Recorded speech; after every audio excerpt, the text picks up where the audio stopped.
दर्शकों, अब सुरक्षा सिर्फ इंसानों की मेहनत पर निर्भर नहीं है, बल्कि जैसे जैसे अपराध के तरीके बदल रहे हैं, पुलिसिंग में नई नई टेक्नोलॉजीज भी अपनाई जा रही हैं। बिल्कुल, ये नई तकनीक जो है वो आधुनिक पुलिसिंग को इसने एक नया आयाम दिया है। अपराधियों पे नज़र रखने से लेकर अपराधियों को पकड़ने तक लेकर ये जो टेक्नोलॉजी है वो पुलिस के हाथ में एक तरह से देखा जाए तो पावर टूल के रूप में काम कर रही है। तो आज हम बात करेंगे मॉडर्न पुलिसिंग में नई टेक्नोलॉजीज़ के बारे में, साथ ही जानेंगे कि कैसे ये हमारे जीवन को और भी सुरक्षित बना रही हैं। और इसी इम्पॉर्टेंट टॉपिक पर आज बात करने के लिए हमारे साथ स्टूडियो में मौजूद हैं BS जायसवाल जी। आप एक IPS ऑफिसर हैं और वर्तमान में technology and project implementation division Delhi police में जॉइंट CP के पद पर पदस्थ हैं। बहुत बहुत स्वागत है सर आपका DD मॉर्निंग शो में। सर, स्वागत है आपका हमारे शो में। और सबसे पहला सवाल ये है कि अगर हम आज के आधुनिक पुलिसिंग की बात करें और पहले से चली आ रही अगर ट्रेडिशनल पुलिसिंग की बात करें तो उसमें क्या अंतर है? देखिए, पुलिसिंग अगर मौलिक रूप से देखा जाए तो अपराध का पर नियंत्रण, अपराधियों को पकड़ना और आपदा नियंत्रण जैसी चीज़ें हैं, या ट्रैफिक का संचालन। मगर आधुनिक युग में देखें तो जो नई टेक्नोलॉजी जो आई हैं, आर्टिफिशियल इंटेलिजेंस का ये दौर है और सोशल मीडिया का दौर है, तो इसमें अपराधियों को पकड़ना पहले से कहीं ज़्यादा चैलेंजिंग हो गया है। उसी प्रकार से जो जनमानस की जो आकांक्षाएं हैं, पुलिस से उम्मीदें हैं, वो पहले से कहीं ज़्यादा बढ़ गई हैं, क्योंकि नई टेक्नोलॉजी में ये संभव है कि जो काम पहले 24 घंटे या 48 घंटे में होते थे, अब उसे कुछ घंटों में हमें करने की आवश्यकता पड़ती है। तो इसलिए फंडामेंटल तौर पर चेंज नहीं हुआ है, पुलिसिंग वही है, लेकिन पुलिसिंग का जो तरीका है नई टेक्नोलॉजी की वजह से उसमें काफ़ी तब्दीलियाँ आई हैं। तो सर, जैसे कि आपने बताया कि नई टेक्नोलॉजी से काफ़ी सारी तब्दीलियाँ आई हैं, तो आपसे यही जानना चाहेंगे कि इस मॉडर्न पुलिसिंग में कौन कौन सी नई टेक्नोलॉजीज़ हैं जो अपनाई जा रही हैं? आप सब लोगों ने सुना होगा कि ये जेनरेटिव AI का ज़माना है। आज लार्ज लैंग्वेज मॉडल का इस्तेमाल कर हम डॉक्यूमेंट को क्रिएट कर सकते हैं। राइट। पहले हम जो पुलिस में ड्राफ्ट करना होता था तो उसे बनाने में काफ़ी समय लगता था। आज हम ChatGPT या large language model based technology use करके यह काम बहुत जल्दी कर सकते हैं, और जो क्वालिटी ऑफ डॉक्यूमेंट है वो पहले से कहीं ज़्यादा अच्छा होता है। उसी प्रकार से जो कम्युनिकेशन टेक्नोलॉजी है, आज 5G टेक्नोलॉजी की वजह से जो रिएक्शन टाइम है पहले से कहीं फास्ट हो सकता है। उसी प्रकार से जो डॉक्यूमेंट मैनेजमेंट के साथ साथ एविडेंस का जो मैनेजमेंट है, जो पुलिस में साक्ष्य का आपको पता होगा कि चेन ऑफ कस्टडी में मेंटेन करनी होती है, ताकि ये टैम्पर प्रूफ हो और कोर्ट ऑफ लॉ में उसे हम सही तरीके से प्रेजेंट कर सकें। तो उसके लिए ब्लॉकचेन टेक्नोलॉजी को यूज कर हम उसे टैम्पर प्रूफ बना सकते हैं और उसे कोर्ट में एडमिसिबिलिटी में एक एडिशनल हमें एडवांटेज मिलता है।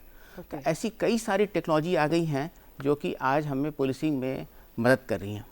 जी, तो अगर हम टेक्नोलॉजी की बात कर रहे हैं तो फिर सबसे पहले हम यहाँ पे डेटा एनालिटिक्स को लेकर भी बात करेंगे। तो पुलिस द्वारा डेटा एनालिटिक्स को किस प्रकार से इस्तेमाल किया जा रहा है?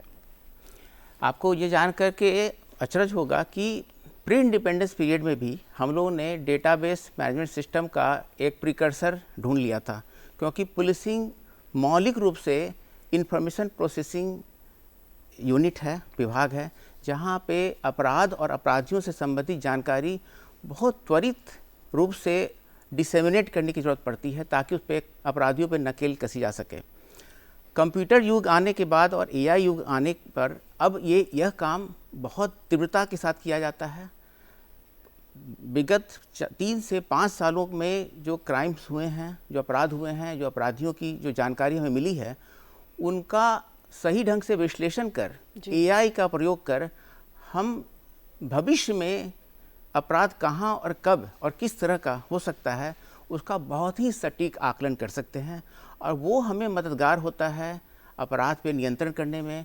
वो मददगार होता है कि अपराध होने से पहले हम अपराधी को पकड़ लें और समाज में एक सुरक्षा की व्यवस्था जो है स्थापित कर सकें। जी, तो सर क्या ये कह सकते हैं कि ये जो नई नई टेक्नोलॉजीज़ आई हैं, इसके अपनाने से या इसके इंट्रोड्यूस करने से जो पुलिस और जनता के बीच जो उनका विश्वास है वो बढ़ रहा है या फिर घट रहा है? निश्चित तौर पर बढ़ रहा है।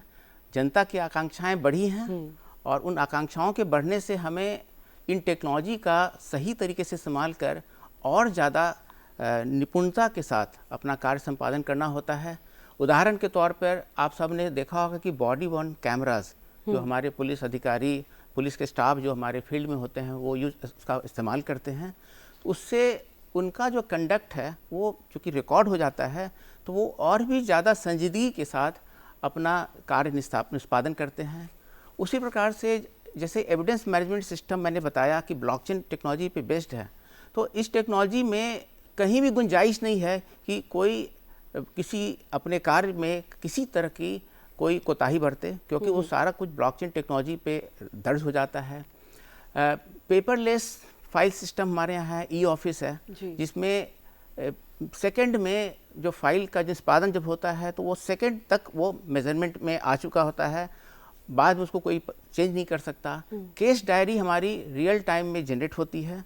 तो ये सारी चीज़ें, इमरजेंसी रिस्पांस सिस्टम हमारा है जो डायल 112 है, उसमें पीसीआर की व्हीकल की मूवमेंट का पूरी ट्रैकिंग होती है। तो पुलिस की सारी कार्यवाही, सारी गतिविधि एक टेक्नोलॉजी के प्लेटफॉर्म पे आधारित है और इससे जनता का विश्वास काफ़ी बढ़ा है। तो इसके साथ ही हम ये भी जानना चाहेंगे कि अगर साइबर अपराधों की बात की जाए तो पुलिस इनको रोकने के लिए किन डिजिटल टूल्स का इस्तेमाल करती है? बहुत अच्छा सवाल है आपका, क्योंकि आज के ज़माने में जो साइबर अपराध के नए नए तरीके जब ईजाद हो रहे हैं तो पुलिस को उनको रोकने के लिए जो डिजिटल फॉरेंसिक्स है, साइबर फॉरेंसिक्स है, उसके नए नए टूल्स के इस्तेमाल की ज़रूरत पड़ती है।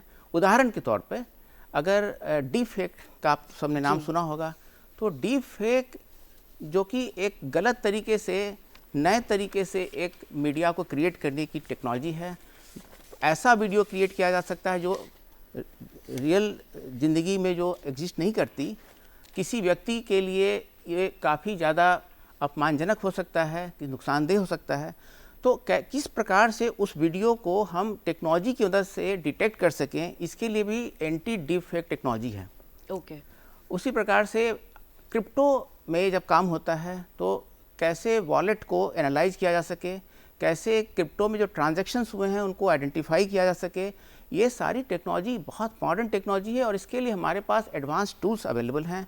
सोशल मीडिया में, ऑनलाइन कंटेंट में अगर कहीं डार्क नेट में कोई एक्टिविटी हो रही है तो, और उसमें हो सकता है कि वो टेररिस्ट एंगल उसमें इन्वॉल्व हो, ड्रग का एंगल इन्वॉल्व हो, उन सब चीज़ों के जानकारी जो हमारे पास आती है उसको कैसे एनालाइज करके डिटेक्ट करें और अपराधी तक पहुंच सकें, इसके लिए हमारे पास एडवांस टूल्स अवेलेबल होते हैं। बिल्कुल। सो आपने एडवांस टूल्स की बात की तो इसी पे बात करते हैं। सीसीटीवी फुटेज और लाइव मॉनिटरिंग, इनके ज़रिए किस तरह से अगर हम कहें कि अपराध को हम कम कर पा रहे हैं, रोक पा रहे हैं? आपने ये सवाल बहुत अच्छा किया, क्योंकि आज के ज़माने में CCTV based AI driven alerts, आप समझ सकते हैं कि ये पुलिसिंग में एक बहुत बड़ा रेवोल्यूशनरी टेक्नोलॉजी है।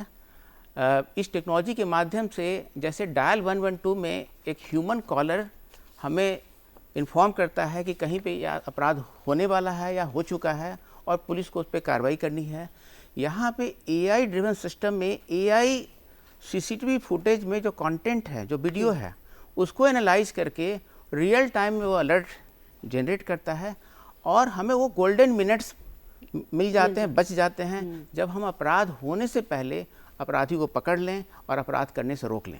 तो ये बहुत ही मार्वलस टेक्नोलॉजी है और आज दिल्ली पुलिस में, इनफैक्ट देश के कई शहरों में भारत सरकार ने निर्भया फंड के तहत सेफ सिटी प्रोजेक्ट की परिकल्पना की थी और आज सेफ सिटी प्रोजेक्ट कई शहरों में लागू हो रहा है, कई शहरों में लागू हो चुका है।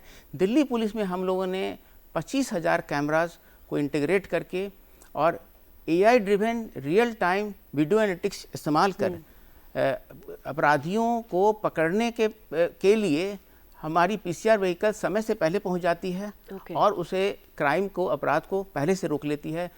उदाहरण के तौर पे अगर कोई महिला अगर क्राइसिस में है तो कैमरा को देख करके अगर उसने इस तरह का जेस्चर किया हो, तो उस जेस्चर को कैमरा पहचान करके रियल टाइम में अलर्ट जनरेट करता है और नियरेस्ट पीसीआर व्हीकल या बीट स्टाफ वहां पहुंचकर जो मदद की आवश्यकता होती है उसे प्रदान करता है।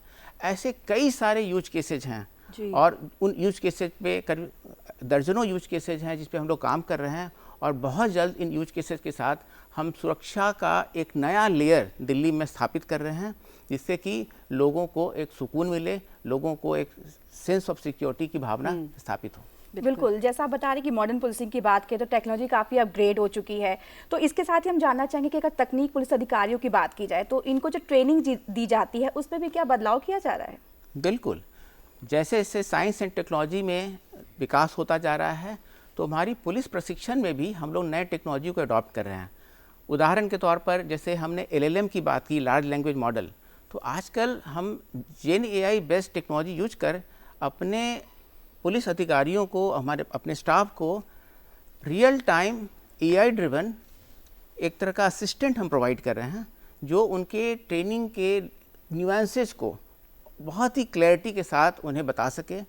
उसी प्रकार से augmented reality and virtual reality के माध्यम से हम ट्रेनिंग के सिचुएशन को सिमुलेट करते हैं, जिससे कि उन्हें कठिन परिस्थितियों में बगैर गए हुए उन कठिन परिस्थितियों का पूरा अंदाज़ा हो जाए, ताकि ज़रूरत पड़ने पर उन परिस्थितियों में वो सही तरीके से काम कर सकें। बिल्कुल। तो ये टेक्नोलॉजी काफ़ी मददगार हो रही हैं और आने वाले दिनों में और बड़े पैमाने पे हम इन टेक्नोलॉजी को अडॉप्ट कर रहे हैं। तो सर, अगर हम टेक्नोलॉजी की बात करें तो GPS और लोकेशन ट्रैकिंग जो सिस्टम है, क्या ये भी बहुत मददगार है अपराधियों को पकड़ने में?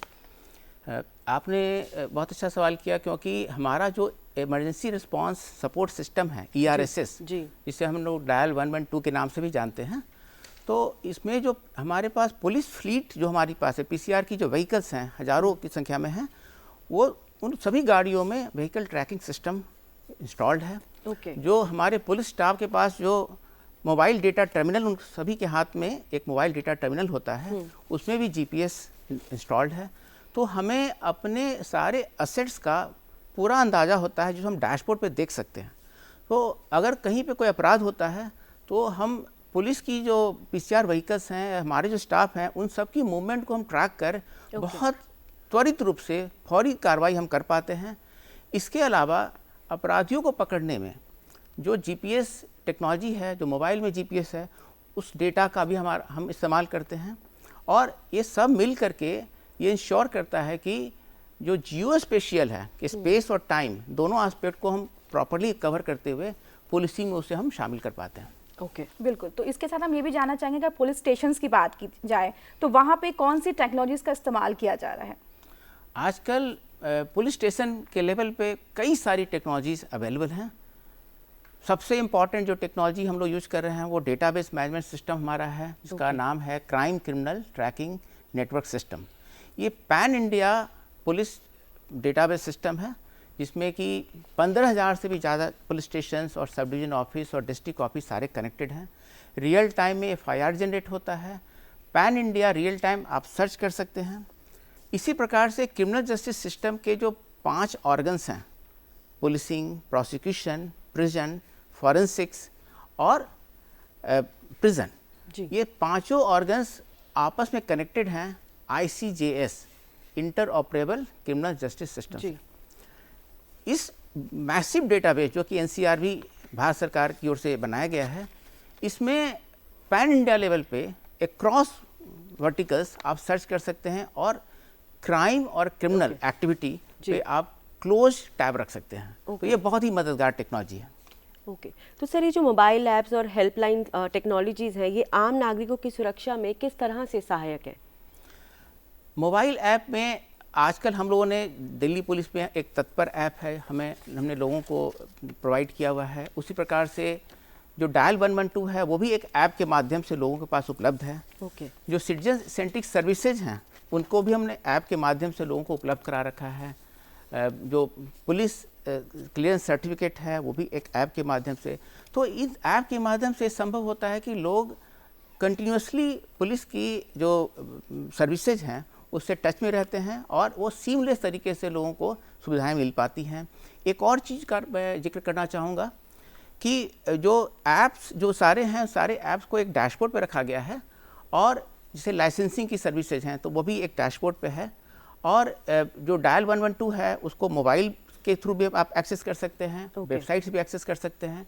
इसके अलावा आजकल हम लोग चैटबॉट पे काम कर रहे हैं, जिसमें कि पहले जो था कि फ्रिक्वेंटली आस्क्ड क्वेश्चंस हम रखते थे, अब हम चाहते हैं कि लोगों को AI ड्रिवन चैटबॉट से उनके मनोनुकूल उनकी भाषा में उनको जवाब मिल सके, जिससे कि उनकी हर जो क्वेरीज हैं, हर प्रश्न है, उनका सही समाधान हो सके। जी बिल्कुल सर। और हम यहाँ पे अब जानना चाहेंगे आपसे कि अगर हम फ्यूचर की बात करें तो पुलिस के क्षेत्र में कौन सी उभरती ऐसी तकनीकें हैं जो बड़ा बदलाव ला सकती है? देखिए, आजकल AI इनेबलर है, AI चैलेंज भी है, इनेबलर भी है, खासकर जेन AI। तो इस टेक्नोलॉजी के इतने डायमेंशंस हैं, उन सबको पुलिसिंग में हमें लाने की ज़रूरत है और हम उस पर बहुत सतत तरीके से काम कर रहे हैं। उसके अलावा जो कम्युनिकेशन टेक्नोलॉजी है, 5G है, ये काफ़ी आने वाले दिनों में हमारे कम्युनिकेशन सिस्टम को और सुदृढ़ करेगा। जेन AI के माध्यम से हम सिटीजन्स के पास और बेहतर तरीके से सर्विसेज प्रोवाइड कर सकते हैं, क्योंकि डॉक्यूमेंट जनरेशन में हमें काफ़ी गति मिलेगी, काफ़ी तीव्रता के साथ हम उसको ट्रांजैक्ट कर पाएंगे। इसके अलावा कुछ और टेक्नोलॉजीज़ हैं, जैसे augmented reality and virtual reality, इससे हम सिमुलेशन कर सकते हैं कई सिचुएशंस को। इमरजेंसी रिस्पांस में हमें व्हीकल ट्रैकिंग सिस्टम और जियो स्पेशियल टेक्नोलॉजी, जो GPS और GIS बेस्ड टेक्नोलॉजी है, उससे हमें काफ़ी मदद मिलेगी। कंप्यूटर विजन की मदद से हम face recognition technology, automated number plate reader और वीडियो एनालिटिक्स के माध्यम से कोई भी एनॉमलस सिचुएशन है, कोई क्राइम रिलेटेड सिचुएशन है, उसको आइडेंटिफाई कर त्वरित कार्रवाई कर हम पुलिस असिस्टेंस प्रोवाइड करें। तो ये जो असॉर्टेड टेक्नोलॉजीज़ हैं, जो कि आने वाले दिनों में ये पुलिसिंग में एक नया रेवोल्यूशन लाएंगी, एक नई सोच पैदा करेगी। और इन सब के ऊपर एक और जो टेक्नोलॉजी है, इसको कहते हैं प्रिडिक्टिव पुलिसिंग, कि हम क्राइम, पहले हम रिएक्टिव पुलिसिंग सोचते थे, लेकिन आज ज़माना आ गया है कि हम सिचुएशन को एनालाइज कर सिचुएशनल अवेयरनेस के साथ कोई क्राइम हो या कोई लॉ एंड ऑर्डर इवेंट हो, उससे पहले ही हम उसको डेटा एनालिटिक्स करके उसको हम प्रिवेंट कर लें, उसको प्रॉपर्ली मैनेज कर सकें। ये फ्यूचर है पुलिसिंग का।